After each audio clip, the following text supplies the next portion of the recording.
அம்பாளுடைய பாதார விந்தத்தில் அர்ப்பணம் பண்ணினர்.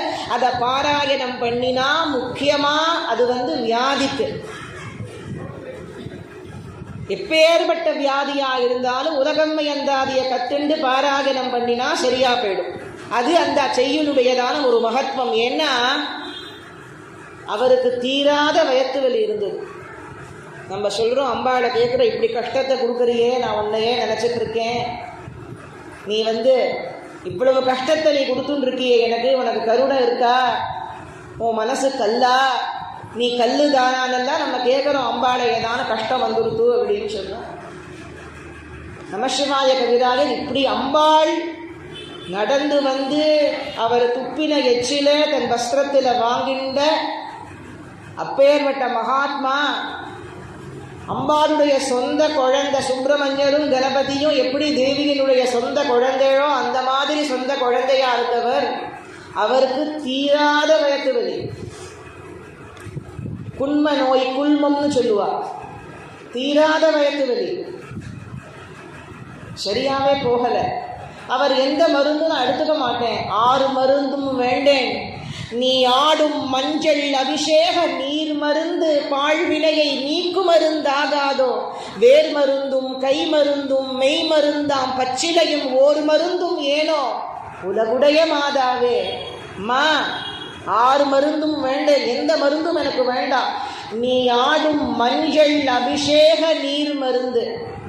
மஞ்சள் அபிஷேகம் உனக்கு பண்றாளே, அந்த மஞ்சள் அபிஷேக நீர் மருந்து பாழ்வினையை, இந்த என்னுடைய வியாதிய நீக்கும் மருந்து ஆகாதோ, வேர் மருந்தும் கை மருந்தும் மெய் மருந்தாம் பச்சிலையும் ஓர் மருந்தும் ஏனோ, இந்த மருந்தெல்லாம் இனி எனக்கு எதற்கம்மா, உலகுடைய மாதாவே, உலகன்னையே. சரியா போகல வயது. பிரார்த்தனை பண்ணினவனே நடந்துருது அப்படின்னா லோகத்தில் என்ன வாழ்க்கை? அவருக்கு அந்த வயத்து வலி சரியா போகவே இல்லை. என்ன செய்தார் அப்படின்னு கேட்டாக்க, இப்பேற்பட்ட மகாத்மா தான் அவர் தற்கொலை பண்ணிக்கணும்னு முடிவெடுக்கணும். இந்த வயத்து வலி பொறுக்க முடியல. இத்தனை காலம் அம்பாள் நம்மள்கிட்ட பேசிட்டு இருந்தா, அவளும் பதில் சொல்ல மாட்டேங்கிறா. அம்மா வயத்து வலி எனக்கு தாங்கலையே, அனுகிரகத்தை பண்ணுன்னா அவளும் பதில் சொல்ல மாட்டேங்கிறா. இனி இந்த அம்பாளே பதில் சொல்லாத பொழுது நம்மளை எந்த வைத்தியராலையும் இந்த வியாதியை குணப்படுத்த முடியாது. பாபநாசம் மலை, அகஸ்தியர் ஃபால்ஸுன்னு அங்கே இருக்கும், கேள்விப்பட்டிருக்கும். அருவியினுடைய உச்சிக்கு போய் தற்கொலை பண்ணின்றலான்னு தீர்மானம் பண்ணுங்க. என்ன சுவாமி, அதாவது சோதனையை நமக்கு தெய்வம் கொடுத்தாலும் அதை தாங்கிக்கிற வல்லமையும் அதுதான் கொடுக்கணும், வேற யாரும் கொடுக்க முடியாது. தற்கொலை பண்ணிக்கிறதுக்கு போயிட்டார். தற்கொலை பண்ணிக்க முயற்சி செய்யும் பொழுது நமசிவாயம் நில், குதிக்க போறார் மலை மேலேந்து, இனி இந்த வாழ்க்கை வேண்டாம் அப்படி. நமசிவாயம் நில், பல பிறவிக்கு வித்தாகும் இத்தகைய கொடுஞ்செயலை விடு,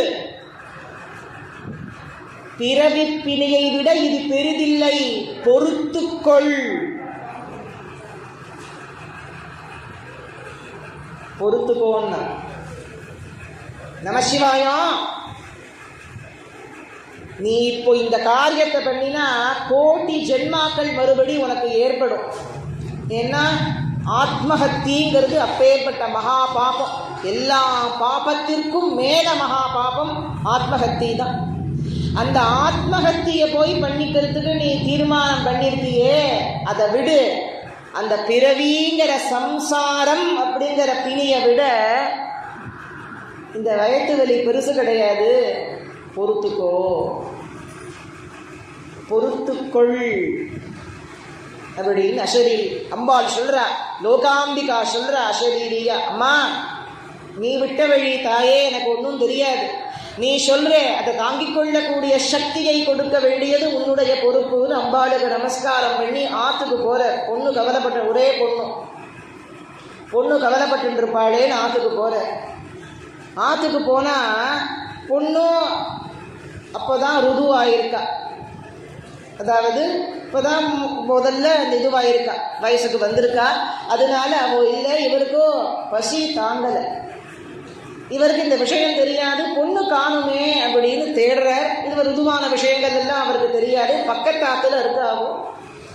இவர் உள்ள போன உடனேயே அவர் பொண்ணு வர, இந்த ருதுவான விஷயங்கள் எல்லாம் அவருக்கு தெரியாது, பொண்ணு வர வந்து என்ன செய்யறான்னு கேட்டாங்க, அப்பா பசிக்கிறதா, வயத்து வலி உங்களுக்கு தேவையா, பசிக்கிறதா, சாதம் போடவா அப்படின்னு கேட்குற. போடுமா அப்படிங்கிற. என்னமோ தெரியல, இன்னைக்கு எப்பொழுதும் எனக்கு இந்த வயத்து வலியில பசி தெரியாது, இன்னைக்கு ரொம்பவும் பசிக்கிறது, அந்த காரணம் புரியலே, சாதம் போடுங்க. ஆற்றுல உட்காந்து வச்சு பொண்ணு என்ன செய்யறான்னு கேட்டால் வாழை இலை போட்டு எல்லா அன்னத்தையும் பரிமாறி எல்லாம் பண்ணுறா, போடுறா. அதை சாப்பிடும் பொழுது ஒரு மனுஷா சமைச்சதை சாப்பிட்ற மாதிரியே இல்லை. சாதாரணமாக நம்ம கை பக்குவமானது எப்படி இருக்கும்னு கேட்டால் அது வித்தியாசமாக இருக்கும். மனுஷா சமைச்சதை சாப்பிட்ற மாதிரி இல்லை. ஒரு அதனுடைய சுவை என்ன அப்படிங்கிறத சொல்ல முடியாத அளவுக்கு ஒரு அற்புதமான சுவையாக இருக்கு. அந்த வயத்து வலியும் மீறி அப்படியே சாப்பிட்டுட்டே இருக்க. நிறைய சாப்பிட்டுட்டேன், வயத்து வலி எங்கே போச்சு அப்படின்னே தெரியல. அதை சாப்பிட சாப்பிட வயத்து வலி எங்கே போச்சுன்னு தெரியல. அந்த பொண்ணு கேட்குறா, அப்பா வயத்து வலி உங்களுக்கு சரியாக படுத்தா, எப்படி இருக்கு, தேவலாமா அப்படின்னு கேட்குறா. ஆமாம்மா, அதிசயமாக இருக்குது எனக்கு, இப்போதான் அம்பாள்கிட்ட போய் அழுதுட்டு வந்தேன், இந்த மாதிரி எனக்கு இந்த வயத்து வலியை கொடுத்துருக்கியே, இந்த விஷயத்தை எல்லாம் சொல்லலை, தற்கொலை பண்ணிக்க போனேங்கிறது எல்லாம் சொல்லலை, இப்படி ஒரு வயத்து வலி இருக்கே, அதை தீர்க்கறதுக்கு என்ன வழின்னு தெரியலையே, தாயே நீ தான் காப்பாற்றணும் அப்படின்னு இப்போதான் அம்பாள்கிட்ட அழுதுட்டு வந்தேன். இங்கே வந்து ஆற்றுல சாப்பிட்ட உடனே எனக்கு வயத்து வலி இருக்கிற மாதிரியே தெரியவே இல்லையே, அதிசயமாக இருக்கே அப்படின்னு பிரமிச்சு போய் சொல்கிறார். சொல்லிட்டு கையலம்பரத்துக்கு போகிறார். கையலம்பிட்டு உள்ளே வந்து பார்த்தா பொண்ணை காணும். உள்ளே வந்து பார்க்குறாரு, கையலம்பினா பொண்ணை காணும். பொண்ணு பேரை சொல்லிலே வெளியில் போகிற, எங்கே போனாவோ ஆற்றுக்குள்ளே தானே இருந்தா அப்படின்னா பக்கத்தாத்து மாமி வந்து சொல்கிறா, சுவாமி உங்கள் பொண்ணு ருதுவாயிட்டா, அதனால நான் தான் எங்காத்துல தான் காலம்பரலேருந்து அவள் இருக்கா, காலம்பரலேருந்து எங்காத்துல தான் இருக்கா. நீங்கள் வந்ததுக்கப்புறம் விஷயத்தை சொல்லிட்டு மேற்கொண்டு செய்ய வேண்டியதான காரியங்களை எல்லாம் செய்யலான்னு காத்துன்னு இருக்கோம். ஏன்னா அம்மா இல்லை அவளுக்கு, அந்த பொண்ணுக்கு அம்மா இல்லை. இவர் ஆம்பளையா சீக்கிரமாக அம்பாள் பாதாரத்துக்கு போயிட்டா.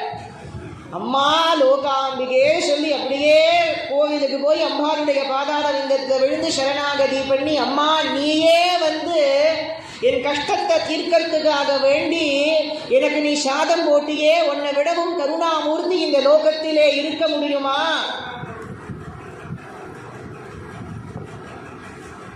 அம்பாள் வந்து சாதம் போட்டா. அவளை நம்பினா நமசிவாய கவிராயருக்கு மாத்திரம்தான் வருவாளா, அபிராமி பட்டருக்கு மாத்திரம்தான் வருவாளான்னா நமக்காகவும் அம்பாள் வருவா.